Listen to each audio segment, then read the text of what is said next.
భారతదేశ పార్లమెంట్ కొరకు జరుగుతున్నటువంటి ఈ పార్లమెంట్ ఎన్నికల్లో మరి ఇక్కడ భూపన్పల్లి బూత్ నెంబర్ 40లో మేము ఇక్కడ ఓటు హక్కును వినియోగించడం జరిగింది. ఈ సందర్భంగా నేను యావత్ తెలంగాణ ప్రజలకు, నిజామాబాద్ ప్రజలకు కూడా నేను కోరుకునేది ఏంటంటే, ఇది 5 సంవత్సరాలకు ఒకసారి వచ్చేటువంటి మన హక్కు. ఖచ్చితంగా అందరూ ఎక్కడ ఉన్నా కానీ వాళ్ళందరూ కూడా వచ్చి ఓటు హక్కును వినియోగించుకోవాలి.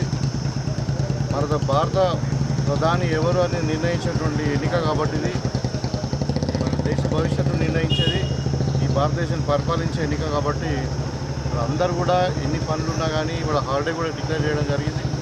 అందరూ కూడా వచ్చి మరి ఓటు హక్కును వినియోగించుకోవాలని చెప్పి తెలియజేస్తా ఉన్నా. సాయంత్రం 7 గంటల వరకు అలో చేస్తారు. లోపల ప్రెమిసెస్ లోపల 7 గంటల వరకు ఉంటే మీరు ఓటు హక్కును వినియోగించుకోవచ్చు. ఎవరైనా ఇంకా దూరం ఉన్నా కానీ లేకుంటే ఇంకా పనుల మీద పోయినా కానీ మీరు 7 గంటల వరకు ఇక్కడ కాంపౌండ్ వాల్ ప్రెమిసెస్ లోపలికి వస్తే వాళ్ళు ఓటు వేయనిస్తారు. దయచేసి ఓటు హక్కును వినియోగించాలని చెప్పి మన భారతదేశ స్వతంత్రాన్ని కాపాడాల్సిన బాధ్యత మనందరి మీద ఉంది కాబట్టి అందరు ఓటర్లకు కూడా శుభాకాంక్షలు.